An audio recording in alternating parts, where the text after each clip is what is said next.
A gun is raised and fired.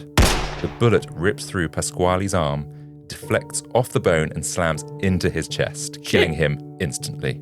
The attacker stabs Stefania nearly 100 times with a screwdriver. Damn, 100 times. A guy called Mario Spezzi publishes a front-page story suggesting something Italy has never seen before: a serial killer. It's gruesome, it's precise. It's definitely premeditated. It's almost a ritual and a telltale sign that this was the work of a person that would become known as the Monster of Florence. Sylvia carefully opens the package, and inside she finds layers of tissue paper and something thick and wet. She pulls it back and she screams. Lying on her desk is a jagged, rotting piece of human flesh. God.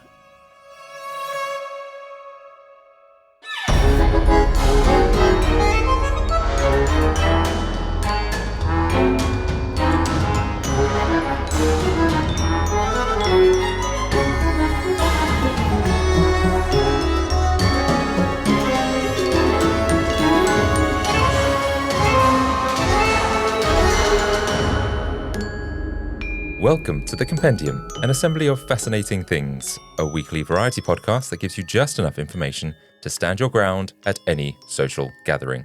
We explore stories from the darker corners of true crime, the hidden gems of history, and the jaw-dropping deeds of extraordinary people. I'm Adam Cox, your ringmaster for this episode. And I'm Kyle Reese, the interim mime translator and oversight coordinator for this week. I'm not sure that's a job. What is that? Okay, let me explain. So after way too many lawsuits from our audience members, it's become very necessary for them to hire me to interpret what the mimes actually meant. Okay. Yeah, unfortunately, the mimes are refusing to confirm any of my findings, so mostly my reports are 90% wild guesswork and 10% me just practicing my court use signature, you know. Okay. I don't think this is a job, Kyle. It is. Technically, I fit under HR. Although there's no room for me in the admin office on account that Sue needs the extra space because her kids have lost their placement at the childminders. So my desk is technically in the broom cupboard between pyrotechnics and unclaimed goats. We've got enough unclaimed goats. I don't know. Guess they come with their goats and they just leave them. This is getting bizarre. Guys, if you are new to the show and you want to support us, then the absolute best way to do that and enjoy exclusive perks is to join our Patreon. If you sign up for free, you can get next week's episode 7 days early. And for as little as $3 a month, yes, less than $1 a week, you can become a fellow freak of the show, and that will unlock our entire back catalogue, including classic episodes like, and this week we are prepared, the Amelia Earhart episode. Ah, is that in the hidden vault? I think so. I hope so. Or you could just be making that up. I could be making it up. It's a pretty good episode. And also the whole mystery about what happened to her, you know? She got eaten by crabs. Spoiler alert. But things though, they recently did find her bones. So that kind of shows that, well, she could have been picked clean by crabs. So yeah. Which is what happens to most Picked people when they get an STD. What? Yeah, famously, if you get crabs, they pick your bits apart. That's brand new information to me. Yeah, trust me, we're the Compendium. We fact check everything. And as a special thank you, our certified Freak Tier members can now receive an exclusive Compendium keychain. All you need to do is DM us your address and we'll send one straight to your door, so we can always be there, dangling near your crotch. That was lovely. Well, yours was really sensual last week. Really like a smouldering kind of emphasis on it. Smouldering crotch. Yeah. Yes. It's on fire. A smouldering crotch. My loins are on fire. That's where you need the dangling keychain to be dangling there. And lastly, guys, please follow us on your favorite podcasting app and leave us a review. Your support really helps others find our show and keeps these amazing stories coming. Yes, just leave us a review, leave us a rating on Spotify. We'd love it. Actually, we got a really amazing one the other day. So it's from Dawn Fenton. I love the show, she says. It gives me life. You are fantastic storytellers, and I swear you are the only two people who make me laugh out loud these days. Babe. That's really nice. That's really sweet. Yeah. She says, it's like hanging out with fun friends, and I wish I could buy you both a cocktail. Babe, you can ship cocktails in the post now, babe. Yeah, porn star martini, espresso martini, an Aperol Spritz, a Negroni. We'll take anything. And she says, keep up the amazing work. Thank you for making me so happy, Dawn. Thank you very much, Dawn. And then she says she would love to hear our take on the Netflix documentary Unknown Number, The High School Catfish. She says that's pure insanity. So, yeah. I mean, we do get a lot of people requesting shows, more so recently, bizarrely. But the quality of the ones that are coming through now, I think maybe we don't need to go off and do some research. We can just dive into what our freaks are suggesting. We'll just put Netflix on and we'll just play that out loud. And then we'll just comment every now and then. There are podcasts out there that are just commentary podcasts. There's this one out there where they just commentate on Netflix documentaries, which we do occasionally. Yeah, no, we won't even comment. We'll literally just like hit play and then just play it through the See you in an hour! Okay, so enough of the housekeeping because it's time to get to today's story, Kyle. Today on the Compendium, we are going to be traveling to the hills of Florence, meeting doomed lovers, and follow a manhunt that lasted decades. Oh, interesting. Florence. Is this like another Amanda Knox kind of a gig going on here? Oh, it's interesting you say that. She does turn up in this story. Shut up. Well, she's referenced. There's a connection. Let's put it that way. Okay, go on then. Tell me more. Okay, so a word of warning. This episode does feature mutilation and murder. So here's your warning if you'd rather skip this one. So what is the issue there? Is it the mutilation or is it the murder? Because we've dealt with murder a lot in the past and we've not given a PSA. Yeah, most people are here for the murder. It's the mutilation, which people might be a bit squeamish about. Are you going to be really graphic? To be fair, it's probably the first half where it'll be it's going to be factual. Let's put it that way. Factual. Clinical. Yeah. It's not nice. But to give you a little bit of an insight into today's story, we're going to start on a warm September night in 1974. There's two teenagers who are newly engaged and madly in love, and they're dancing the night away at a disco in Borgo San Lorenzo. Wow, that's good pronunciation, Adam. I think, do you know what? I think my Italian is going to be pretty good today. Well, most of it. There's some words I'm not too sure. Listen, Duolingo is doing you no favors. How do you know? That's how I know most of these words. Really? Okay. Well, they're mainly names that I'm going to be But right now, off the bat, I'm getting Zodiac vibes. Ooh, another good reference. Only because you said 1974 and two lovers kind of dancing the night away. Dancing the night away in Borgo San Lorenzo. Wow, you did it again! It's a quiet mountain town about 20 miles north of Florence. The girl is Stefania Pettini. She's 18, and her new fiancé is Pasquale Gentilcore. Wow, Adam. I think. You're more Italian than I am. Yeah. He's 19 years old, so they're very young. They're high on music, adrenaline, and that kind of young love that just, they don't care who's watching. After the club, they leave in search of privacy because, like many young couples in a small town in Italy, they live at home with their parents and they can't do it under their roof. They need a rummage. So they drive up into the hills, find a secluded spot near the edge of a vineyard and park the car. Ooh, definitely getting Zodiac vibes. And it's meant to be their moment. It's intimate, quiet, just the two of them, but they're not alone. A shadow moves outside the car. Before either of them can react, a gun is raised and fired. The bullet rips through Pasquale's arm, deflects off the bone and slams into his chest, killing him instantly. Stefania, she's hit too, but I believe she's still alive at this point when she's dragged naked out of the car and towards the back of the car away from Pasquale. Wait, did he make her naked or was she already naked? I think they were already, a state of undress because they were out. I'm sorry. If horror movie lore is anything to go by, the second you get naked, you're dead. So I kind of saw this coming. Okay. Well, she's been pulled out of the car, round to the back of the car, away from Pasquale and laid on the ground. Mm-hmm. The attacker stabs her nearly 100 times with a screwdriver or an ice pick. So we don't know at this point, but damn, 100 times. Now, most of the wounds are concentrated around her chest and her pubic area. Then the attacker spreads her legs and he disgustingly violates her with a grapevine torn from near him.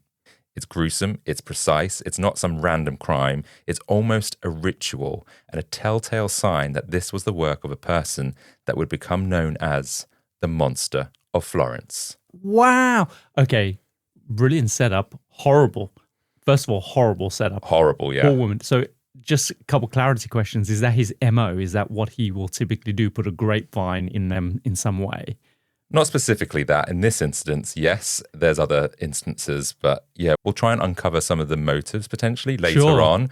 But initially, we're just going to go back in time to kind of look at the murders because I don't know if you knew much about the Monster of Florence at this point. Only from the connection to the Amanda Knox. So I can't remember his name, but the lead detective that was dealing with it, who was very, very religious, I think Catholic, he became convinced that there were dark forces at work in the Amanda Knox's case. He would look at her kind of outside on the lawn. She was kind of canoodling with Raphael, and he was like, she's got the devil in her. And I believe that this is one of his cases. Yeah, the guy, we'll come on to him. He is connected. He does lead on both cases. There is a Satanist kind of element to it, but Sure. when you could dig into this story, there's so many conspiracies and things that go off on a tangent that it's quite hard to kind of understand what's true and what's not true. Sure, I see. And so we will touch on that, but that's not necessarily the core of this story because I don't think there's anything that's been verified that this is linked to a cult. Sure. So loosely, we have like a few overlaps with what's gone on with Amanda Knox because of the connection to the detective. But then I'm also getting a bit of like satanic panic vibes going on here. I'm wondering if that kind of caused a bit of an outrage across Italy in the 70s. Well, there's a hysteria because actually the Monster of Florence has been commonly referred to as the Italian version of Jack the Ripper. Oh, wow. So interestingly, the setting and some of the events from this story of the Monster of Florence were inspiration behind the second book in the Hannibal series, Silence of the Lambs, which is interesting as the film series also drew inspiration from Ed Gein, which we did just a few weeks ago. Yeah. So we've already mentioned Jack the Ripper, Ed Gein, and Hannibal Lecter. You kind of get a sense of what the story could be about. Yeah, it sounds horrific, and I'm tucked in. I've got my little blanket, got my coffee. You've locked the door. I've locked the door. I'm scared. Do you know what? It stands as one of the longest, most complicated, and most expensive criminal cases in the history of Italy. It's a chilling tale, a web of savage killings, legal failures, and intense media obsession. And over the years, dozens of men were taken into custody as potential suspects. None of them were guilty, or at least perhaps guilty for the Monster of Florence's crimes. Wow. And then there were 1,000 more which were questioned, lives were upended, reputations shattered. It's part of this which makes this story so hard to untangle because it's deeply wrapped in police misconduct and deliberate misdirection. Ooh, so is this an unsolved case? Let's clear that up straight away because to today, this case is officially unsolved. However, there is one man some believe is responsible for the monster's crimes. Wow, okay. So today, I'm going to try and walk you through what happened throughout the decades of this crime. Let's do this. So we already know about the first victims, Stefania Pettini and Pasquale Genticolore, but it would be another 7 years before the next kill. So during this time, Stefania Pettini and Pasquale were thought to be part of a random attack, not linked to a serial killer. A local farmer finds these bodies, and police interestingly think they may have been multiple attackers, but no one is ever found guilty of these crimes. So it's now 1981, and it's the night of June the 6th. Now, somewhere deep in the hills near Via della Rigo, a rural stretch about 20 miles south of Florence, a man walks alone through the dark. And according to police reports, they believe the attacker is on foot, moving quietly through the terrain, searching for a couple parked in the car, looking for privacy. Eventually, he finds two people. So this is his MO. He's hunting for people doing the dirty. Absolutely. So Carmela De Nuccio is 21 and Giovanni Foggi is 30. They're both newly engaged and just trying to enjoy a private moment away from watchful eyes.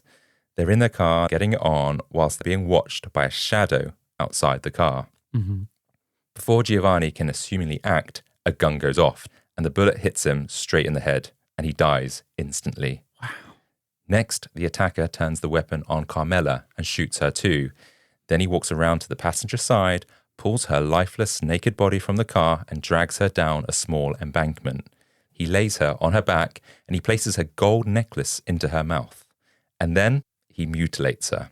He uses a blade to surgically remove her vagina and takes it with him as some kind of sick trophy. Wow, okay. God. And so he's just put this gold pendant in her mouth, shut the mouth, and now he's leaving that at the scene. Is that hers? I think it's hers. I don't know why. I couldn't find any reason for that. It's just this weird thing because I think when they find the body, they see that her purse has been ripped open, like maybe she's been robbed. It could be that he was looking for ID as a bit of a memento, but yeah, in the end, he's taken her vagina. And so initially, it looks like another brutal one-off double murder, but to one man, something about it feels familiar. A guy called Mario Spezzi, a 5-year-old crime reporter for La Nazione, spots a chilling connection between this murder and the double killing from 1974. He publishes a front-page story suggesting something Italy has never seen before, a serial killer. And just like that, Florence spirals into fear. Because while serial killers were something of history like Jack the Ripper, or in the US you had killers like Ted Bundy, Italy wasn't known for having these big kind of famous serial killers. It's the Mediterranean diet. Way more chilled out, relaxed. Have an espresso. Yeah. So yeah, it could be a foreign national. I'm not sure espresso counts in the Mediterranean diet. I think it's more about fish and vegetables and oils. Yeah, but it kind of like, it's just part of the lifestyle, right? Just everything's relaxed. Maybe we're downplaying this too much. So we have Italy here who's got their first serial killer, essentially. Yeah. Wow. Because for them, it was something they'd see in books or on movies and foreign news, not in the hills of Tuscany. But thanks to Mario's reporting, the public can no longer look away. A monster is out there and no one knows who he is. The city actually starts to turn in on itself. Like, gossip is spreading, there's suspicions growing, neighbors accuse neighbors, friends stop trusting friends, even families begin to doubt their own blood. But Mario Spezzi isn't just looking for headlines, he wants answers, and he heads straight to the medical examiner's office and starts asking questions, specifically about the way Carmela's body was mutilated. Ooh, why is that important? Is he trying to piece together maybe a pattern or an MO here at this point? Yeah, exactly. The medical examiner tells him the procedure didn't require surgical training and required a specific kind of knife. That's the removal of the vagina. There was just 3 clean cuts. That's all it took. And the blade likely had a notch or a serrated tooth in the center. And the medical examiner believes it could have been a scuba knife. A scuba knife? A scuba knife. Or like when you're going, you need to cut lines and stuff, that little notch sometimes allows you to kind of grip the fishing line and then pull through, or a rope or something. Yeah. Now, it's a key item that we'll come on to later. So just park that, remember that, we'll come back to it. We're going to find some more mutilated bodies with notches in them. Well, that's one way of putting it, yeah. So a man named Enzo Spelletti first comes under suspicion. Now, he's a 30-year-old husband and father. Police hone in on him because he allegedly talks about the murders before the discovery of the bodies are made public. Oh, really? And so that alone raises eyebrows. And when paired with his reputation for lurking near rural makeout spots, it basically puts a target on his back. So he's doing like a bit of dogging, basically. I guess so. If you're innocent, you're doing dogging. If you're guilty, you're there to murder. So at this moment in time, he's either a dogger or a murderer. I mean, it's the first time I'd ever want to be a dogger. It's the first time you'd ever want, let's unpack that. The first time you'd ever want to be a dogger. Either be a murderer or being someone that goes dogging. I'd rather be dogging. I'm not dogging, but there's been a murder. I was dogging. These, what they called lovers' lanes, after all, are exactly where the killer tends to strike. We've seen it before with the victims so far. They were there they wanted some privacy basically to make out. Yeah. And this is what Enzo maybe is a bit of a peeping Tom. Don't know for sure. But to police, it looks like a match. And with the public panic rising, they move fast to arrest him. So he could have just been there that night, right? It could have been, yeah. He's held in jail for 3 months while investigators dig into the possibility that he might be the serial killer. But there's a problem. There's no forensic evidence that ties him to the scene. And even worse, for the case at least, his wife gives him a solid alibi. She confirms he was at home with her the night Carmela and Giovanni were killed. And so as weeks go by and the pressure mounts on the police, the cracks in the case grow harder to ignore. And as far as the authorities are concerned, the case is closed. Right. But the people in Florence, they're shaken, they're exhausted, but they feel like they can start to breathe again, like there's not some weird killer in the hills of Tuscany. Yeah, I guess enough time has passed and there's not been another murder. There's no one worrying whether or not he's going to strike again. Yeah. But that doesn't last long because the police are forced to release Enzo just a few months later, as whilst in prison, the next victims meet their end, which prove his innocence. Ooh, interesting. So he was just dogging. Or he might have been having a walk at midnight. I don't know. No one goes for a walk to a secluded makeout spot unless you were with your girlfriend. Well, his wife gave him an alibi, so maybe he wasn't dogging that night. Possibly. Why are we fixating on him dogging? So it's now October 1981. 4 months have passed since the murders of Carmela and Giovanni. Now the killer is on the move again. He drives out into the quiet fields just west of Florence. It's a wide open stretch scattered with wildflowers and flanked by the dark edges of the mountains. There, hidden in the shadows, he waits. He knows what he's looking for, a couple seeking privacy again. And this time it's Stefano Bellidi and Susanna Cambi, both in their mid-20s, and they are in their black Volkswagen Golf, which comes to stop in the middle of this open space. And so from the killer's vantage point, he can kind of see in the shadows of the car as they kind of merge together. And he starts to creep up onto the driver's side and he fires point blank again, killing both Stefano and Susanna with shots to the head. Wow, so he's pretty precise, right? It sounds like it's only just a couple shots and then he's immobilizing them. And then, of course, he is, I'm assuming, going to mutilate these bodies. Yeah, I think already you can kind of tell that his focus isn't on the male at the moment. He's just trying to get them killed straight away so then he can do whatever he needs to do on the female, sure. Which is horrific, obviously. I mean, I do have a problem with these young people, especially in Italy, going off to these little make-out points. Like, we've been to Italy so many times. The cars are tiny. You see them all parked up. A lot of the time, they're small, tiny Renaults or they're like smart cars. There's no way you are getting off in one of these little cars. Well, they managed to make it work. I mean, if you've got nowhere else to go. Exactly. When you're Catholic, it's either smart car or, I don't know, or no car. So Stefano and Susanna, they're now both dead. And then just like before, the killer pulls Susanna's naked body from the car. God. He drags her into the nearby field and mutilates her. He removes her vagina and ranges her corpse among the wildflowers. To the people of Florence, the murder is devastating because it exposes something unthinkable. Police already have someone in custody for the previous killings, 30-year-old Enzo Spalletti. He's been behind bars for months now. And so now with this new couple that's been murdered in exactly the same way, his case crumbles and he's allowed to be released. But now the panic is set back in because now people are like, well, someone was arrested. There was no more murders. Now there's another murder. Yeah, panic again. Around this time, reporter Mario Spezzi is back on the scene. He's the journalist on this case. And he re-examines his old notes and sees something that others have missed. Now, he realizes that the make and caliber of the bullets used in all of the murder cases all match. So that's from the double murder in 1974 and the two murders this year. Sure.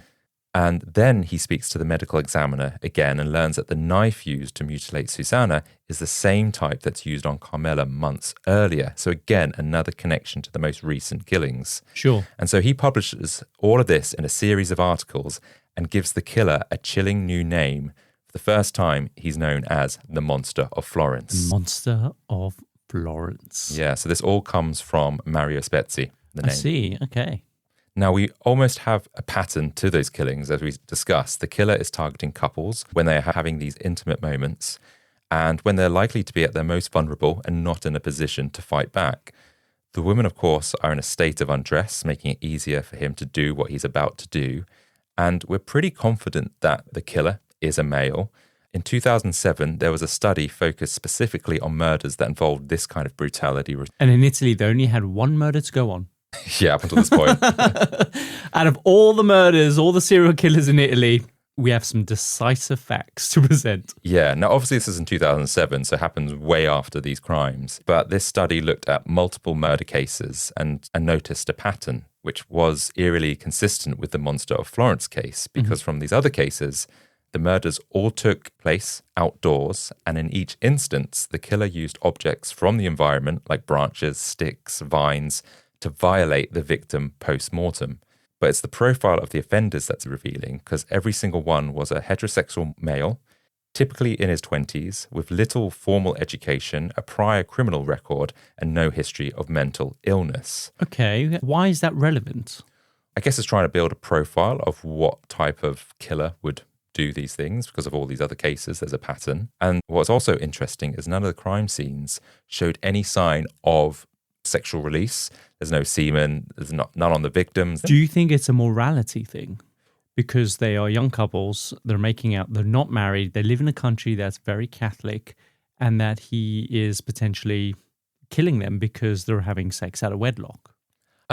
Interesting theory. It's not what they land on. This study, it suggests that there's a form of sexual dysfunction, either erectile issues or not able to climax. And that might have fueled their rage because there's no semen on these bodies. I mean, to me, that's a little bit of a stretch because men aren't just walking around just coming on everything. And, there was a man here and there's no semen.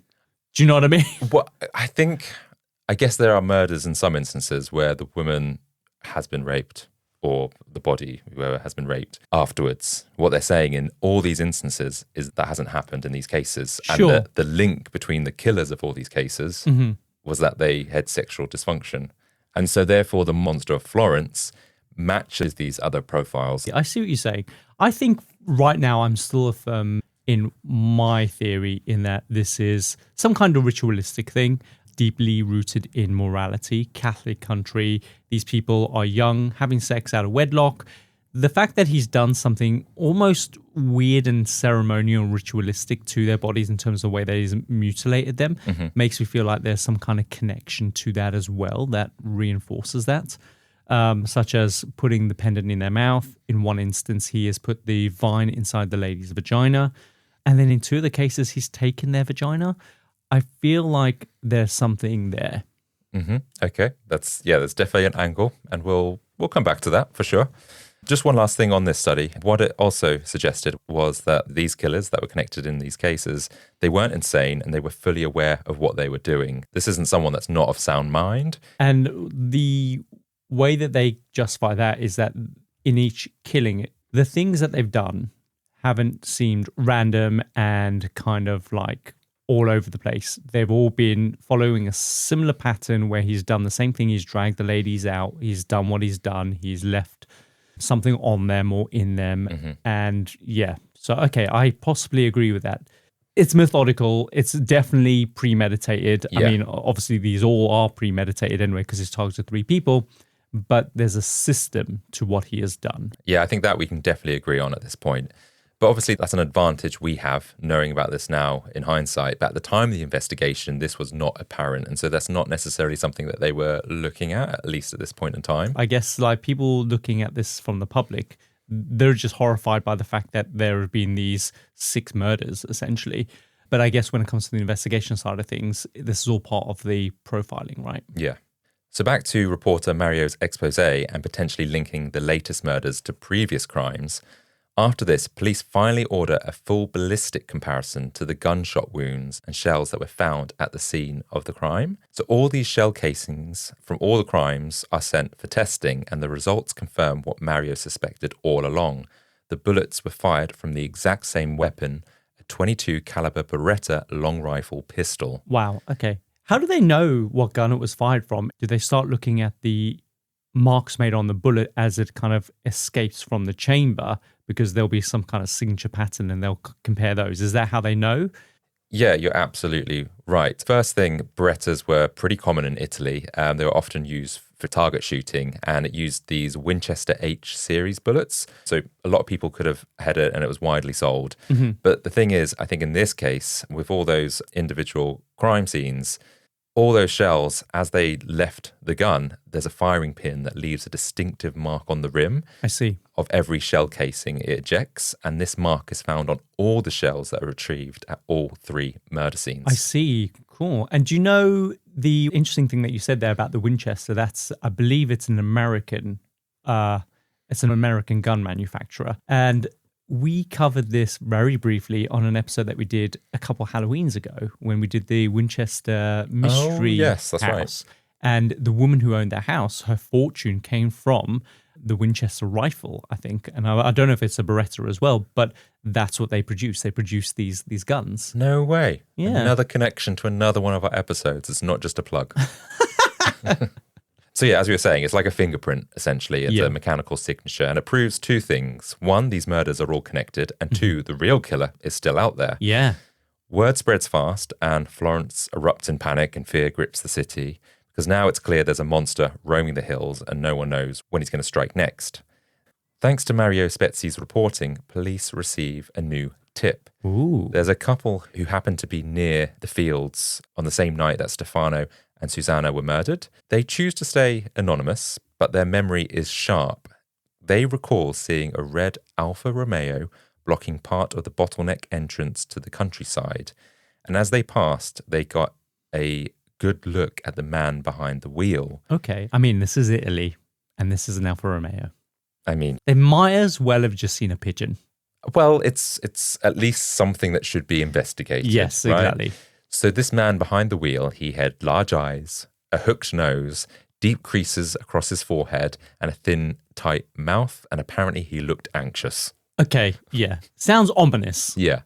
The Florence Police Department has a sketch artist draw him, but the prosecutor's office makes a controversial decision.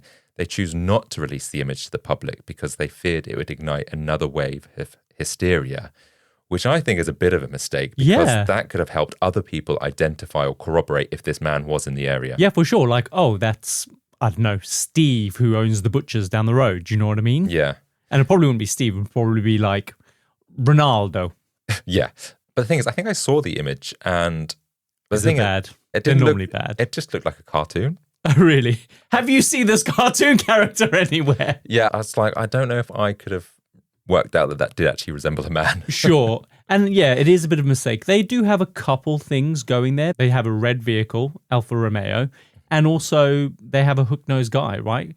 That's enough to potentially jog someone's memory or connect two things together. Mm-hmm. You know, I have an uncle, he's got a hook nose, tight lips, and he drives a red Alfa Romeo. Yeah. It really narrows it down. So yeah, a bit of a mistake not releasing that out to the public. But regardless, that panic that the police were trying to prevent anyway was already out of control. Yeah. Hundreds of letters were pouring into police headquarters every week. Everyone is convinced they know who the monster is. Without even seeing anything. Yeah, pretty much. It's like he's the neighbor, it's the uncle, it's a friend, it's the baker, whoever. A jar of vaginas in the basement. I mean, that would be a clue. Yeah. It's Ed Gein. Yeah, but without solid evidence, the investigation stalls, at least until the summer of 1982. Because one evening, Paolo Minori and his fiancée, Antonella Emini, park on a quiet dead-end road in the rolling Italian hillsides, and under the stars, they make love in the back of their car. God, Adam, don't say that. They have sex. They're just about to get murdered. And Well, you're trying to paint a narrative kind of picture here. Well, it was a romantic night for them, and it got ruined because when they finished... Fuck's sake! What? Just because it got ruined. They were murdered, I'm assuming. I mean, yeah. When they finish having sex, they fumble for their clothes, and it's believed that Paolo must have spotted the killer and was alive long enough to react. As he scrambles into the driver's seat, slams the car into reverse, and the Monster of Florence raises the gun and shoots at the car. Wow. The bullet slams into Paolo's shoulder, and he loses control, and the car rolls backwards into a ditch. When Paolo hits the accelerator, the wheels only spin deeper into the mud, and they're trapped. And so the shadow outside moves closer, and this man takes aim. And inside the car, Paolo and Antonella cling to each other before they are shot dead. Wow. Worried about your future in tech? Master new skills, accelerate your team's impact, and redefine what's possible with Pluralsight. We're more than just another online learning platform. We're shattering the skills gap and shaping future generations of technologists. Transform your work. Transform your team. Ready to tap in? Visit us at pluralsight.com to learn more. Unfortunately for the Monster of Florence, where this incident took place was close to a main road, which meant it would have likely been very risky for him to have taken Antonella out of the car and do his usual sick routine. So it's suspected that the killer didn't want to risk things and he just vanishes into the night. Wow, okay. So now we have two people where the Monster of Florence had attempted to murder them. They've gotten away, obviously unscathed. They've been shot. They're not dead, are they? Antonella is dead. It doesn't take long for a passing driver to spot a car in the ditch and he pulls over to help. Obviously, when he approaches, he finds a horror scene. There's blood pooling, the headlights are shattered. But miraculously, Paolo is still alive. Okay, so he's got valuable information. Yeah, he's rushed to hospital. But the thing is, he never regains consciousness. He dies just hours later without saying a single word. Well, that was like a little carrot dangling. It's a devastating blow because obviously this is the guy that could have identified the monster maybe. But prosecutors aren't ready to give up. And so the next day, one of the lead prosecutors on the case calls in Mario Spezzi and a group of other journalists. He gives them a specific request, in fact. He says that he wants a report to go out of Paolo, who spoke to the police before he died, and that he revealed something important. What did he reveal? Well, it's a lie, of course. Oh, I see. But it's a strategic one, because the hope is the false report will rattle the killer, making him make a mistake, or perhaps he'll contact the press. Oh, so a bit like the Zodiac Killer, right? Uh-huh.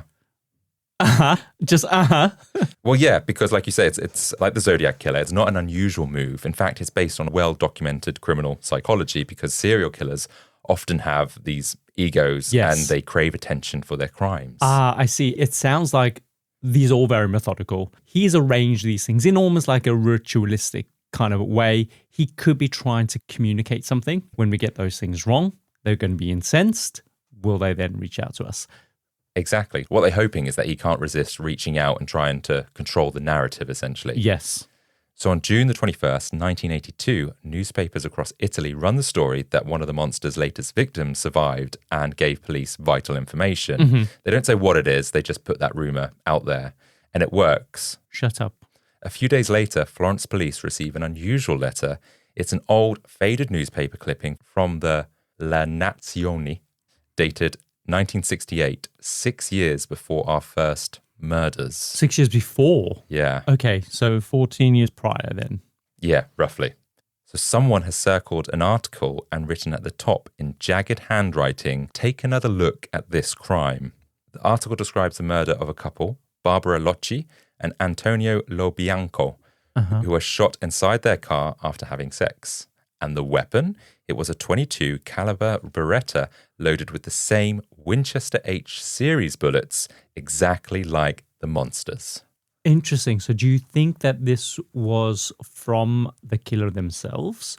Or do you think it's from someone who may know some information going, hang on, this sounds very... Because it could be just another member of the public who's just connected these two together and goes, have a look at this one. Not necessarily from the killer. Could have been, but it was an anonymous letter. So they don't know who it came from. So it could have been just someone from the public who wanted to stay anonymous. Yeah. Maybe it is someone that suspects who the killer is. Yeah. And it could be a family member. Yeah. Or it could have been the killer themselves. Sure. I think, yeah, it's either going to be someone who knows the killer or the killer himself. Yeah. So the detectives pull the old file and they check the evidence box. And there they are, the original shell casings, still sealed in plastic, gathering dust. And what they were able to do is work out that the letter is legitimate because they are able to identify that those shell casings from that 1968 crime match exactly to that gun and those bullets. So this meant that the Monster of Florence didn't start killing in 1974. He'd been doing this since 1968. Wow. So the moment authorities confirm that the 1968 bullets match the monster's gun, they reopen the case. And at first, they hope it's a mistake, that maybe someone else was responsible. But after reviewing the original investigation, they come to a troubling conclusion. They did get the right man, at least for the 1968 murders. So they had prosecuted someone for that. Okay, but where is that guy now? Is he free? So the police arrested a guy called Stefano Melli. And he confessed to shooting his wife, Barbara Locci, and her lover, Antonio Bianco, after catching them together in a parked car, and he claimed it was a crime of passion and jealousy.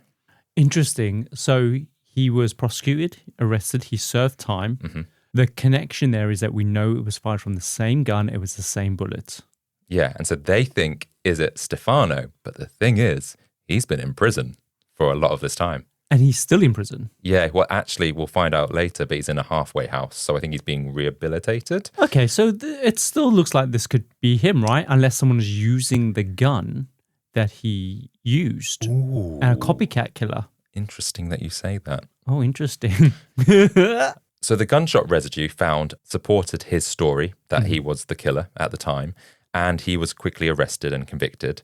But now journalist Mario Spezzi isn't so sure. Yes, Stefano Melli may have committed those two murders in 1968, but he was incarcerated when the other murders took place. But what if someone else took that same gun and carried on killing? Could it be like an offspring thing? A bit like Voldemort's daughter, as an example, who's like, yeah. Do you think it could be like an offspring of him? Someone connected, someone that knows Stefano. Could it be a family member? Could it be someone that lived with him? Yeah, we've watched enough of the Scream franchise to know that it's always someone connected to the previous killer. Usually. Like a brother or like their dad or like a cousin. Or someone from 2 films ago that you forgot existed. Yeah, exactly. Do you think that's what's happening here? Well, in 1982, Kyle, Mario sets out to track down Stefano Melli. And like I said, he's living in a halfway house at this moment in time. But Mario doesn't want to blow his cover. The idea that the monster may have been active since 1968 would send Florence into another wave of panic. They're very hysterical from when I was reading this. Everyone in Florence. We were supposed to go to Florence this year. Now I'm worried. What if Yeah. they're all just a bunch of like hysterical people? We don't want to go to the hills of Florence. So Mario devises a plan. He brings along a documentary filmmaker and tells the priest in charge of the facility, this halfway house, Number one mistake there. Speaking to a priest. that they're working on a feature about rehabilitation and the church's work with former inmates. The priest buys it and welcomes them in, and he arranges a few interviews with other residents. Mario plays along, asking polite questions, interviews some other people, and then he spots Stefano Melli, and that's who he's been waiting for, obviously. I see. But right away, something feels off. Stefano, he's pacing the room. His face is blank. His answers are rambling. It's disconnected. He seems quite fragile, possibly suffering from an untreated mental illness. Still, Mario pushes forward, hoping to steer the conversation towards the 1968 murders. Okay. But Stefano's replies grow stranger, and it's just a stream of incoherent thoughts and half-finished sentences. Oh, do you think he's got like schizophrenia or something? It seems that way, and I guess because he's in a halfway house, he's obviously not ready to live alone yet. And equally, he did kill people, so it's odd that they would want to rehabilitate him. But the thing is, though, like that's how the justice system works, right? It was a long time ago as well. I don't know. Well, it's only like 14 years ago. True. For 2 murders. I don't know. That doesn't feel like enough to me. Could be the situation where he argued that it was a crime of passion. I mean, sometimes in France, you get off scot-free if you say it was a crime of passion. I don't know if that's true. Is it not? Damn it! But I think it probably is the fact that he's maybe got a mental illness, which is why he is where he is. So just as Mario's about to give up, Stefano says something unexpected. He says they need to find that pistol or there will be more murders. They will continue to kill. Ooh, that's what he has said. Wow. So not he, not So I. they. They. But it could also be the voices in his head, Adam. Yeah, that's a good point. They live in a very Catholic country. He's probably sitting there going, the devil's telling me to do these things. So I think, Mario suspects now that more people are involved. And if you remember at that 1974 murder, the police first thought that there might have been more people involved. Sure, okay, so it's not out of the realms of possibility based on the current thinking. Exactly. What if it is more than one killer that's sharing a weapon? They're all impotent? Well, yeah. After interviewing Stefano Melli, Mario publishes his findings, and within days, investigators begin digging into who might have helped Stefano murder his wife and her lover, and their focus quickly narrows down to 2 brothers from Sardinia, Salvatore Vinci, age 48, and Francesco Vinci, age 41. Now, their connection is that Salvatore had rented a room in Stefano Melli's home for years, and those 2 brothers, they were having a sexual relationship with Stefano's wife, Barbara, who Stefano killed for having an affair with another man. Jesus, that's not where I thought it was going to go. I thought you were having a sexual relation with each other. And then as you carried on, I was like, with Stefano? Okay, right. So basically, Barbara's been having it off with at least 3 men behind Stefano's back. I see. Okay. And they're from Sardinia. But these affairs, they weren't new information. They had come up during Stefano's original trial. But now, in light of Stefano's cryptic statement, they take on a more sinister tone. Police theorize that all 3 men may have been enraged when Barbara started sleeping with someone else, and that all gave them a motive. And if one of the Vinci brothers had helped Stefano commit that murder, it's entirely possible they kept the gun. So that would mean one of the brothers could be the one who kept killing. They could be the monster. But to prove it, the investigators needed to link one of the brothers to that .22 caliber Beretta. But the link right now is tenuous because the link is that they rented a room, so they could have gained access to the gun that way. So I guess they need DNA. Yeah. And we know that won't happen until 1994 and Jurassic Park introduces to the world how DNA works. That's right, with the amber. Mm. Up until that point, wasn't a thing. Okay. Didn't exist. So what are they going to do? Well, Stefano Melli claimed he tossed the pistol into a ditch after the murder, but no one ever found it. And now years later, that same gun is back in play. So police begin tracking down those Vinci brothers, cross-referencing where they were on the dates and locations of all the monster killings. Sure. Can I just ask a quick question? Why would he have not then just admitted that he had help? Why would he be protecting these two Vinci brothers? Maybe it's just like a thing, you don't rat someone else out. But he's in jail. Yeah, well, to be fair, maybe they aren't connected, but this is the theory that someone else is connected and these two people are closest to Stefano around that time. Okay, I don't buy it, but I'll accept it for now. See where this goes. Yeah. Okay. So as the police are trying to track the brothers' whereabouts at the time of the killings, they learn that Francesco Vinci has a long criminal record, a reputation for violence, and notoriously a short fuse. And more damning, he was near the scenes of at least multiple murders. I see. Okay. If you live in Florence, you're pretty much going to be quite close to all the murders. I guess like within a few miles, that's kind of close. If you're like 20 or 30 miles away. Okay, and they've based on the alibis about where they were. Yeah. So in 1974, around the time Stefania Pettini and Pasquale Gentilecore were murdered, Francesco was seen close by. He and his nephew Antonio had reportedly got into a heated argument with some other men. And then fast forward a couple of years to the deaths of Antonella and Paolo, Francesco is seen again nearby their crime scene, but he again says, I was just visiting Antonio. I see. Okay. Still, I guess you live in the area, you're going to be quite close to these different murders. True. Antonio does corroborate that his uncle was around at that time.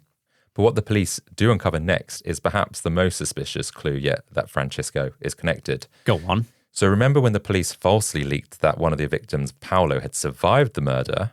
I do remember that. And authorities discovered Francesco's car hidden under some branches in the Tuscan hills.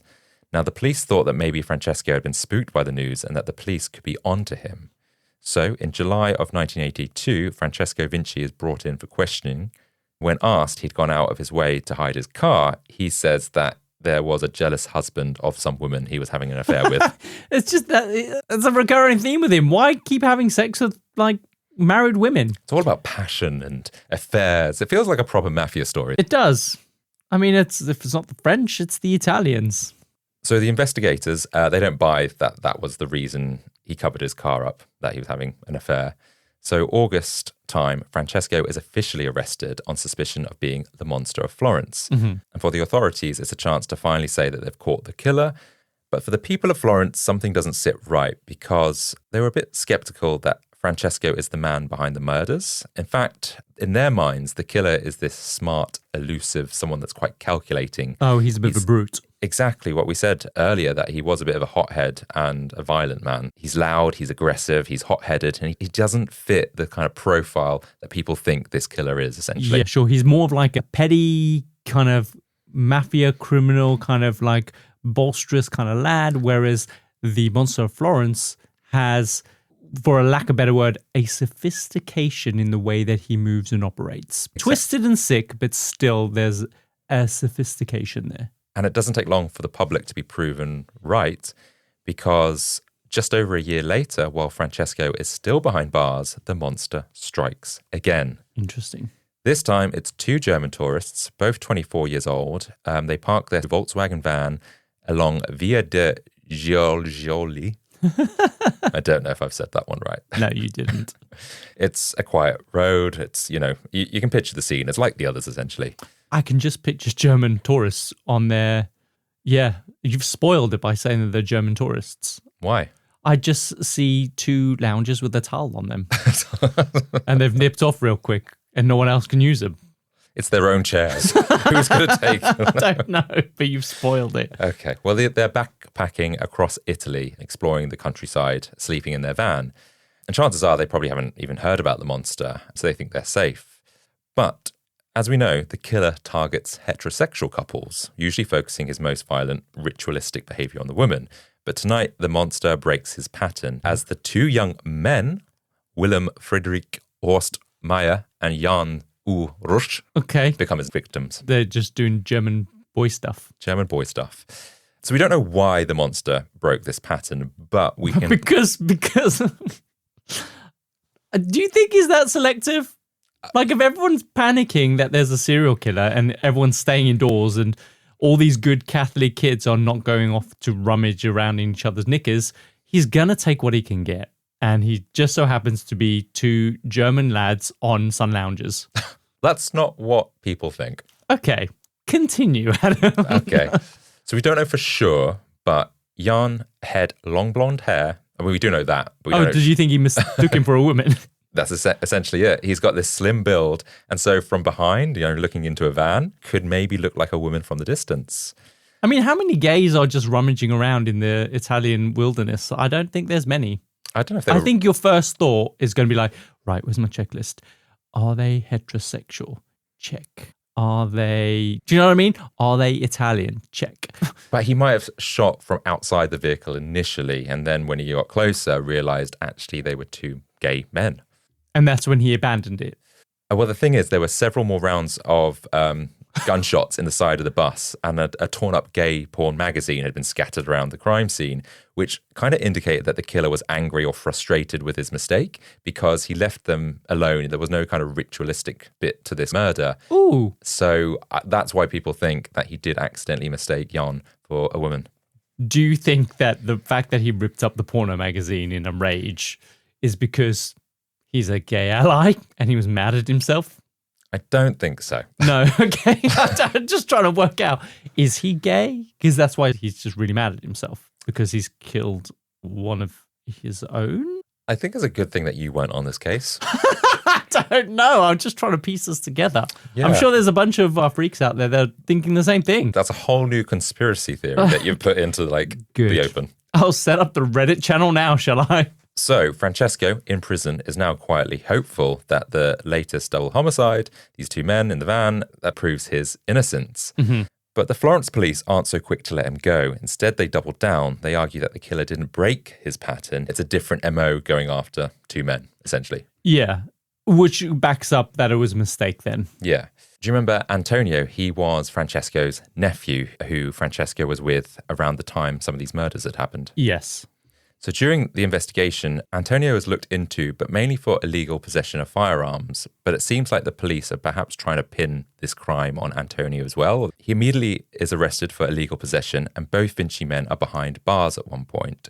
Authorities hope to pressure them into confessing, but Antonio is smart, and in court, he defends himself. He argues the guns weren't actually found on his property and even suggests that the weapons were planted by police to coerce a confession. So is this another potential situation? How true is that, though? Because we see this time and time again where the police will have this idea. They're under pressure to get a conviction, and so they will try and force a narrative by planting evidence and things like that. How credible is that? It's hard to tell how credible, but the court does agree with his statement. Really? Yeah. And Antonio does walk free. So Wow. it's enough to convince them. Mm-hmm. Francesco, however, isn't so lucky, and whilst it might be clear that there's doubts that he's the monster, more people have been killed whilst he's been in prison. Yeah. Police refuse to let him go. They keep him locked up on unrelated charges and afraid that releasing him will make them look even worse in the eyes of the public. But then on July the 29th, 1984, 20-year-old Claudio Stefanacci and his 19-year-old girlfriend, Pia Rontini, park in the Woodland Hills near Vicchio. It's a small town northeast of Florence. Mm-hmm. And very similar, they're there to have an intimate moment, and the monster moves in, he shoots them both, and he drags Pia's body away from the car. Then in the dirt, he cuts out Pia's vagina, a ritual he's followed before, but this time he goes further. He removes her left breast. Things have escalated and a new pattern emerges. Yeah. Do you think with each murder, he wants to do something else to kind of push those boundaries? Yeah, I think you're right there. I think when FBI people looked into this, They brought the Americans in. well, they did a separate investigation, which the police seemed to ignore, or at least they kind of looked into it. Yeah, like you've got a foreign kind of faction coming in trying to butt their nose in, essentially. Did they ask for that? I don't know if they asked for it, but they definitely ignored it, it seems. And that's what Mario, the journalist, sort of found out later about this report. It's like, why did they not look into this further? It seemed like it was just like, that's nice. But anyway, we'll carry on. Yeah, it's like, that's nice, mind your own business. We saw the same thing with the Madeleine McCann investigation, right? Where the Portuguese police were just like, yeah, thanks, British authorities, just mind your own business. Yeah, leave We've it to got us. this, yeah. Yeah, and the thing is, in this study that the FBI did, what they were suggesting is that once a killer stumbles into like a new source of arousal, what they hadn't done before, it kind of spurs them on because they kind of need to get like a new thrill, essentially. So he needs something else. I see. I'm with you. So it's at this point the police can't defend their theory that Francesco is the killer because 4 more victims are now dead. And so finally in spring 1985, Francesco is released. And to celebrate, he invites Mario Spezzi, the reporter who had always defended his innocence, to a dinner party. And at the end of the night, Mario pulls out a recorder and asks Francesco what kind of man he thinks the real monster might be. And Francesco answers without hesitation, the monster is very intelligent, someone who can move through the hills at night, even with his eyes closed, someone who knows how to use a knife better than most. And the way that Francesco says this, it's like he's recalling or knows who the person is. Yeah, sure. I see. From Mario's perspective, he's thinking that Francesco knows who the killer is. Yeah, for sure. So this is implying that it's someone who's obviously local to the area, which is obvious. Mm-hmm. Someone who is very good at wielding a knife. Mm-hmm. So could be military background, a fisher. It could be some kind of butcher. That's quite common in those times, especially in rural Italy where you might be accustomed to butchering your own animals, chickens, pigs, and things like that. But then also someone really intelligent. So I don't know how strong that is as a profile. So it's now September the 8th, 1985, and the killer is about to strike again, and his victims are Jean-Michel Cravierchevili, a 25-year-old French athlete, and his girlfriend, 36-year-old Nadine Moriot. Okay. I think I said that Italian. Yeah. But anyway, they've been traveling through Italy, small backpackers, and they're camping along the way. They're just 2 tourists in love, looking for adventure, and they pitch their tent in a quiet field about 8 miles south of Florence. It's quite secluded, very nice little camping spot. And the monster, he doesn't wait. He slices open the fabric of their tent just enough to see inside. Startled, Jean-Michel and Nadine unzip the front flap, trying to get a look at whoever's out there. And that's when the monster open fires and he shoots both of them with his .22 Beretta. Nadine sadly dies instantly, but Jean-Michel, bleeding, dazed, manages to jump up and bolts into the night. He's an athlete, remember? But he doesn't make it far. Roughly about 30 feet from the tent, the monster catches him up, he tackles him, and he drives a blade into Jean-Michel's chest again and again before slashing his throat. Wow, okay. Ugh. Then, as if nothing happened, he returns to Nadine. He drags her from the tent, performs the same 2 mutilations that he'd carried out the year before. Removes her breast and vagina. Yeah, her left breast, more specifically. And when he's finished, he places Nadine's body back inside the tent and zips it shut.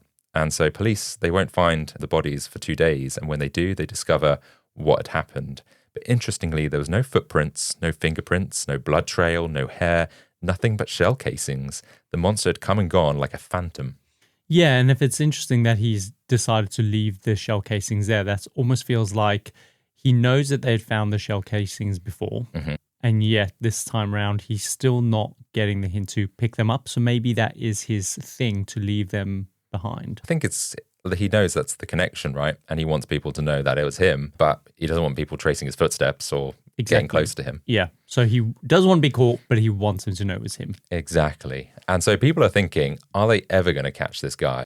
But everything changes on the morning of September the 12th, 1985. The prosecutor, Silvia Della Monica, walks into her office and she finds an envelope sitting dead center on her desk as if it's been placed deliberately. It's a bit like what happened with the case of Emanuela Orlandi, because the lawyer came into her office and there was a letter on the desk and it was like, oh, go to the weird statue of the angels, see where they're pointing, that's where you'll find your clue.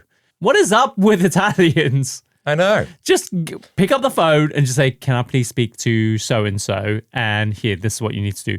Why does it have to be so cryptic? This is less of a clue. It's more of a calling card. Okay, go. The address is made from magazine cutout letters. God. And it's postmarked just the day before. With gloved hands, Sylvia carefully opens the package, and inside she finds layers of tissue paper and something thick and wet. She pulls it back and she screams, and her colleagues rush in and they see it too. Lying on her desk is a jagged, rotting piece of human flesh. It's part of Nadine Moriot's left breast. A message, a trophy, a warning.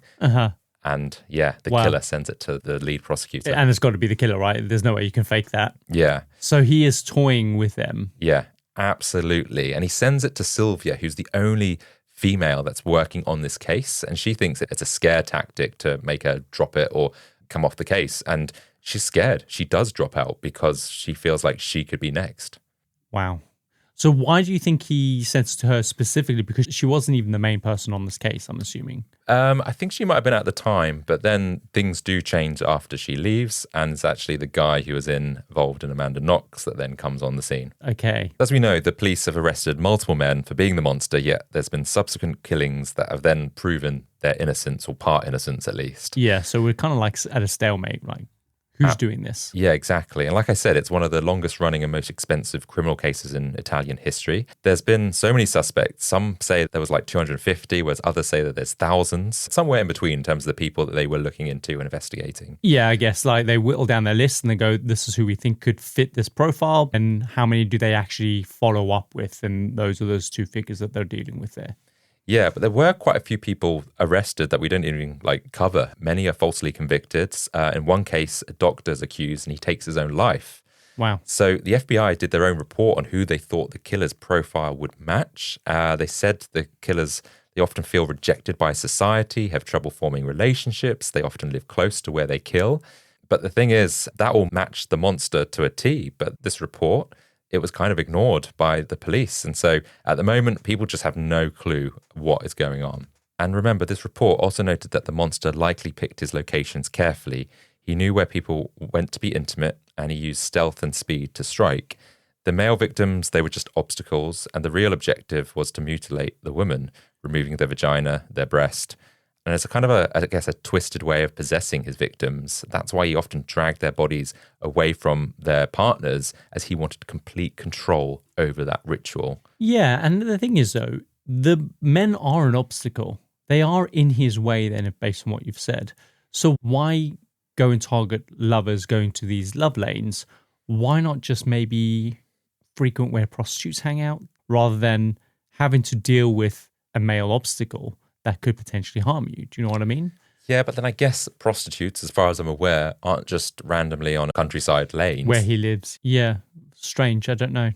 So, who is the monster of Florence? So we're now going to go through some more suspects. We already have gone through a few which we know have been proven false, that it wasn't them. Mm-hmm. So one of the names that keeps coming up is Pietro Pacciani. Now, his past is pretty disturbing. Back in 1951, apparently his girlfriend was having it off with some traveling salesman. Mm-hmm. And so to get his own back, he bludgeoned the man to death. He stabbed him repeatedly, whilst he then raped his girlfriend right next to the man's body. Wow. Okay. So, nasty man, very horrible. But it doesn't sound like he shares the same MO as the Monster of Florence, though. Exactly. It's quite clear already that you've picked up on that, right? But that doesn't stop the police from pursuing him. So he had been caught and convicted and served 13 years in prison already for that previous murder. He was then released, went back to being a farm labourer. But in the community, people knew him for being violent, short-tempered, and with a hatred for women. So I guess that's maybe why they looked at him a bit more, because he just seemed to not like women. Yeah, there is a link, but it is weak, I think. So I think the police are probably desperate to try and find who the Monster of Florence is, and that's why they maybe have arrested Pacciani. When his trial began, it became one of the first to be broadcast on Italian television. Viewers across the country were horrified as Pacciani's wife and daughters took the stand, and they described years of abuse, both physical and sexual. Wow. One of his daughters testified that he even forced them to eat dog food just to save money. Well, I mean, that's practical. I mean, yeah, is it? I don't know. When I was Get a some kid, bread. I used to eat dog food. I wasn't forced to. I would eat the dog food. I think everyone's tried like a bit of kibble. Oh, yeah, that's what I mean. Yeah. I wasn't opening up a can. No. God, no. That stinks. It does. And yeah, I used to enjoy it. We used to store it in this big giant bin. And yeah, I'd put my hand in the bin and pull out some kibble. And there were big chunks of kibble. I liked it. They just taste a bit salty and nothing, really. No, I don't think it tastes salty. It tastes like biscuits. Yeah. I think we've digressed here. I think We've learned too much about Kyle and his dog eating food habits. Should we get some snacks for next time? Just put out a bit of kibble. whilst we're listening and doing this podcast. So anyway, Pacciani, despite the lack of hard evidence that he's Monster of Florence, he's convicted in 1994 for murdering 7 of the 8 couples. Wow. So he is like prime suspect. And like I said, it's all over TV. But just 2 years later, that verdict was overturned on appeal. And he was released because there was a lot of doubt in that case and that the evidence was circumstantial. Some believe police may have planted evidence. They claimed they found a .22 caliber bullet in his vegetable patch. Okay, weird place to store it. I know, exactly. They also pointed out that there was this soap dish and a notepad that they found, which they thought belonged to the German tourists who were killed.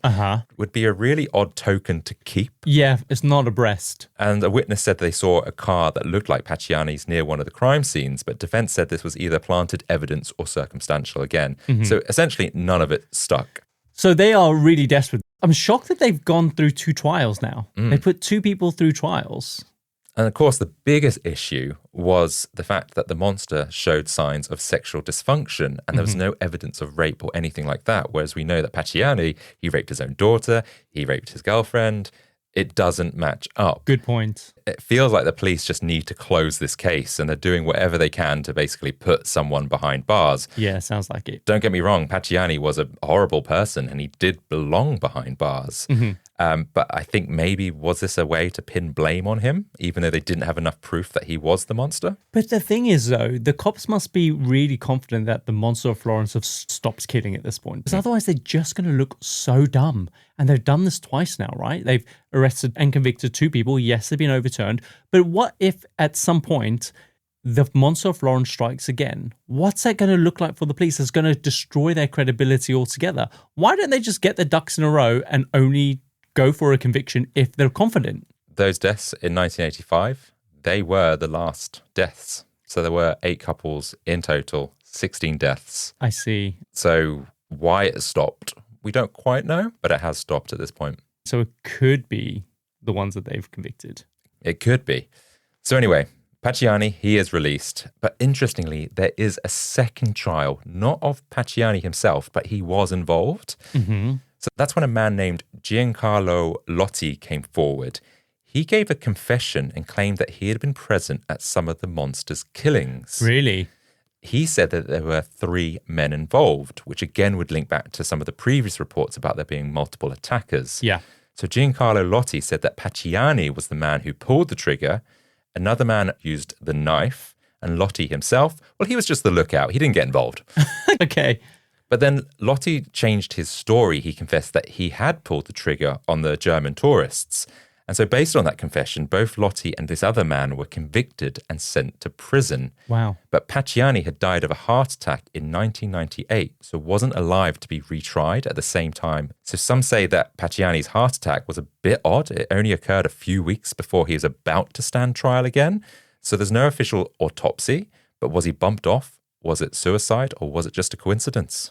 Yeah, strange. So the only 2 of the 3 men that could take the blame, and many believe the reason Giancarlo Lotti confessed was actually because he was desperate to improve his living conditions. What, in prison? Well, this is it. At the time, he was living in a halfway house and he struggled to get by. And so prison offered something better, like a bed, 3 meals a day, a roof over his head. Oh, interesting. So it seems like a stretch. And the thing is, Lotti's confessions were full of contradictions. He changed his story every time he told it. Some say that he was being manipulated, or maybe he was being pressured himself to give a confession. From the police? Potentially, yeah. Interesting. What a weird thing to do. Like, can you imagine the police going, listen, if you confess, we'll make sure you get 3 meals a day. You get an hour out in the yard. You don't have to do any farm work. Give you like some spotted dick for dessert. Spotted dick. That's one of the worst desserts. Especially for an Italian. They'd be like, spotted what? Spotted dick? They would literally pick that up, throw it at the wall, tell you to get out, and then go make some, I don't know, what do they make?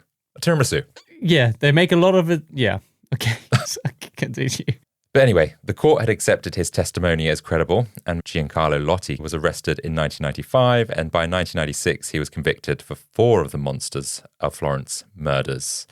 There's no physical evidence connecting him to the crimes, just Lotti's word, which seems really strange to just take his word for it, but I guess if they're like, well, that's a confession, that's good enough for us. And so the other guy, he always maintained his innocence, but he died behind bars in 2009. Whereas Giancarlo Lotti, he was given a reduced sentence in exchange for his cooperation, but he eventually died in prison in 2002. So to this day, many believe the convictions of Lotti were deeply flawed. Some say they were outright miscarriages of justice. But people think, or some people still believe, that they're still the monsters of Florence. Yeah. But actually, it was a very weak confession. And the fact is that he's stopped killing now means that either he's died of old age or whatever it could be, or he's probably given up. But I doubt that's true. I reckon it's someone who's just probably died. Yeah, gotten old, too old to kill now, maybe, as well. It's time to retire. There is one other theory worth highlighting, and it comes from the attorney, one of the two men that were wrongly convicted. He was convinced the Monster of Florence was either a police officer or someone posing as one. Oh. Because at several of the murder scenes, investigators found the couple's car registration placed carefully on the floor just beneath the driver's seat. It looked as if the victims had pulled it out maybe to show their identification. So maybe the killer had knocked on the glass, I need to see some ID. Yes. And that's why. I see. And then he's turned on them. Interesting. Yeah. And an anonymous witness did claim to see a police car driving slowly near one of the eventual crime scenes just before the murders happened. This attorney also believed that there might have been a satanic or cult-related element to the killings. Which is how I remember this. Yeah, and that's because of the ritualistic or the mutilations that were carried out. And that brings us on to the guy, Michel Guattari. The Amanda Knox guy. Yeah, so he led the investigation later on, and his theory was that it wasn't random. It was part of this darker operation that suspected the killings were linked to a cult. And those three men, Giancarlo Lotti, Pietro Pacciani, and the other guy were the ones that were hired to harvest the body parts of these victims, essentially. But he is a bit of a crackpot. He's deeply religious, very Catholic as well, right? So he's probably leaning biasly in that direction because of his beliefs. His beliefs, yeah. But there is one further suspect that Mario Spezzi, the lead journalist, believes who the killer is. And this one is probably the most credible of them all, right? It was Nancy. She would have got away with it if it wasn't for those pesky kids. The pesky meddling kids. So, in fact, he believes he's met the killer and he's actually interviewed him. Really? So Mario Spezzi eventually teamed up with an American author, Douglas Preston, to co-write a book. Mario's the journalist and Douglas would basically just translate it into English. And they wrote the Monster of Florence book. It's an account which is considered one of the most definitive tellings of the case. Okay. And here's what Mario believes. Firstly, whoever the Monster of Florence was, he wasn't stupid. This was a killer who managed to evade capture for years. Yeah. But there's something else, something more crucial. Mario believed the killer had to be tied to one specific thing, the gun, of course, the .22 caliber Beretta. So if we know who owns that gun definitively or who've had access to it, because we know that it was that guy... Stefano Melli. He killed his wife and her lover. Yeah. And we know that he was the original owner of that gun. So it's about who had access to that gun following that. Yeah, well, we know that the two brothers were connected to Stefano. Yeah, but they were acquitted. Francesco was acquitted. He wasn't connected with it. We didn't really touch on Salvatore, though. Who was he again? Was Salvatore the other brother? Yeah, if you remember, he was the landlord of Stefano Melli. Yeah. Now, the thing is, Salvatore Vinci, he seemed like an okay guy, but if you dig into his past a bit deeper, you find out that he was accused of killing his wife, even raping her. Okay, but we also know that that doesn't fit the MO of the Monster of Florence. That's right. But Salvatore and his wife had a son called Antonio, who we know is Francesco's nephew. He was the guy that got arrested and he defended himself because he said that the firearms were planted. That's right. Are we saying it's the son? Basically, yeah. And therefore, if it's the son, then Salvatore and his brother were protecting their nephew? Well, the thing is, him and his son didn't really get along. Antonio hated his father, possibly because of the fact that his father was accused of killing his mother. So maybe there was, I mean, that's a whole other story, but maybe that was the breakdown of their relationship. And do you think that's the motive for him then killing these other people in order to pin it on his father? So what Mario found out was that Salvatore had a break-in and he reported it to the police, but he didn't necessarily say what had been stolen. He just said that there was a break-in and he blamed his own son as a suspect. Okay. Salvatore was poor. His house was run down. He didn't own anything of real value. So why push so hard to report his son? But what was stolen, though? Is he saying that the gun was stolen? Well, this is what Mario believes. He thinks that Salvatore had held on to the gun after the previous murders and that Antonio may have broken into his house and then stolen that gun. So that he can commit the other murders. But what's his evidence for that? Well, after that break-in, it was only 4 months later that the second murders in 1974 occurred. And so it's kind of convenient that those murders only happened just a few months after the gun potentially went missing. Interesting. Okay. And right around that time, Salvatore Vinci checked himself into a psychiatric ward, which Mario speculates that once he found out that maybe his son was the Monster of Florence, there was this feeling of guilt and that actually he was trying to disown his son, or maybe he was trying to pin his son on something to kind of get him caught. I don't really know, but there's something that happened around this time that Mario believes was like the turning point for their relationship. Yeah, and it all just seems quite circumstantial still. Like these are all just what he thinks or believes from this book that he's written.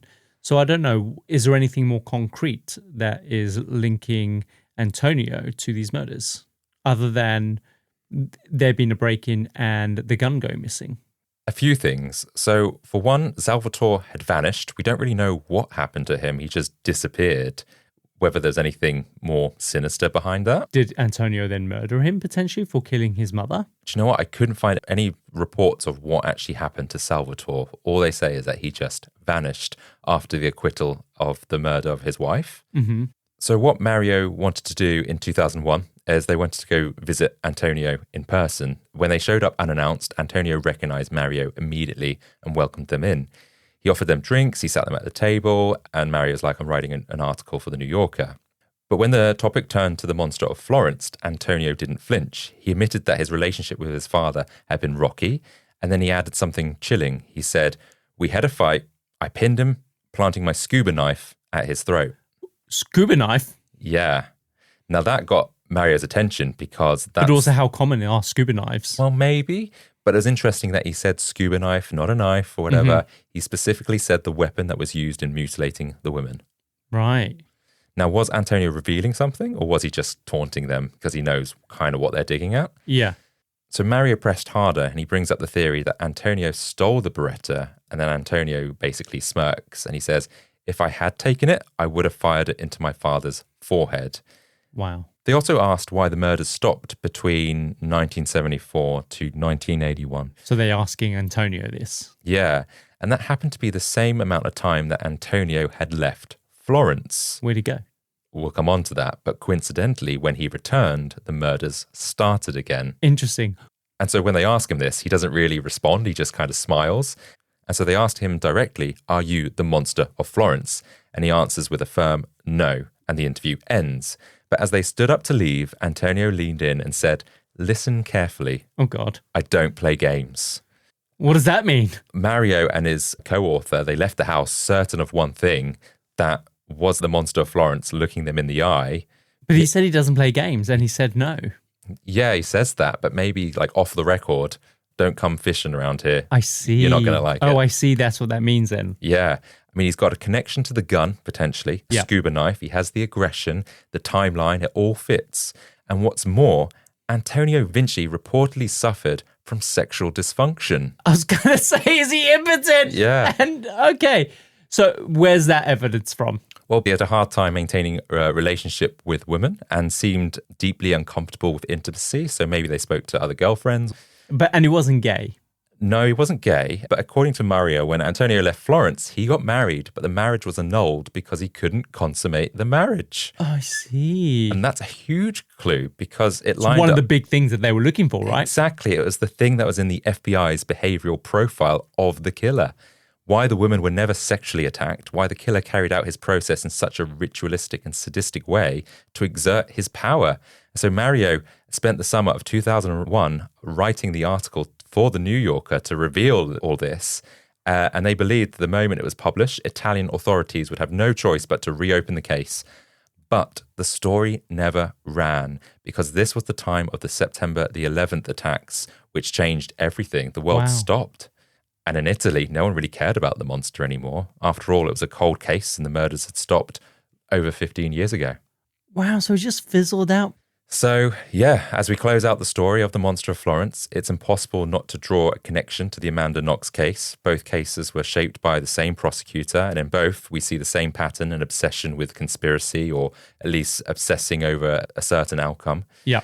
A reliance on shaky witnesses and a justice system which was more concerned about saving face than perhaps finding the truth. You see that all the time, though, don't you? Absolutely. And in the monster's case, the convictions were based almost entirely on the testimony of Giancarlo Lotti, the guy that confessed, but He wanted a free lunch, basically. He wanted a free lunch, and a lot of the time, his stories conflicted with each other. Yeah, interesting.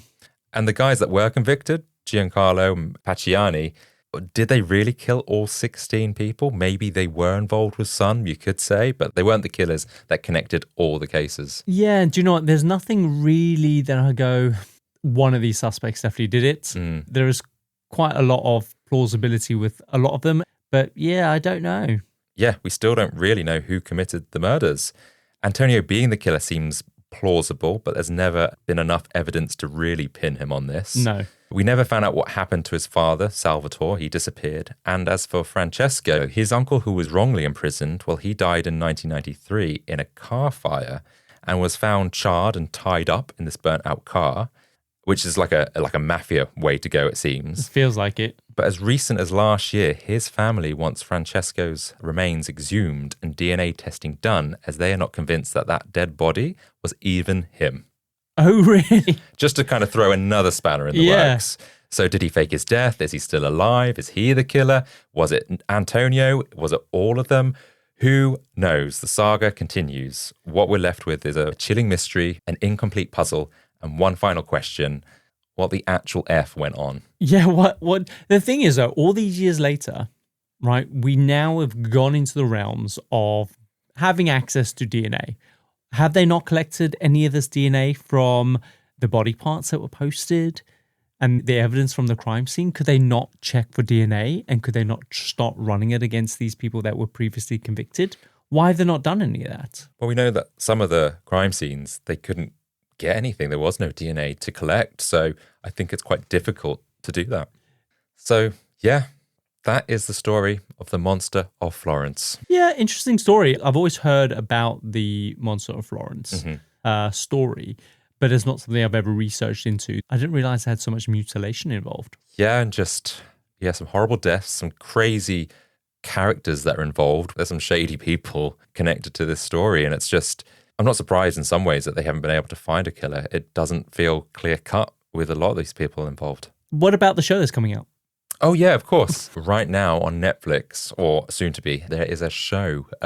Convenient. Convenient, Adam. Exactly. So I think it's a mini-series that dramatizes the whole thing. It might be in Italian, but I think it's going to be dubbed for you because you can't watch subtitles. And you'd be doing all your Duolingo, so you'll be watching it without the subtitles. I will. Yeah, I might struggle with that. When's that coming out? 22nd of October. What's it called?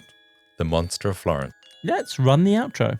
And that brings us to the end of another fascinating foray into the Compendium, an assembly of fascinating things. We hope you enjoyed the ride as much as we did.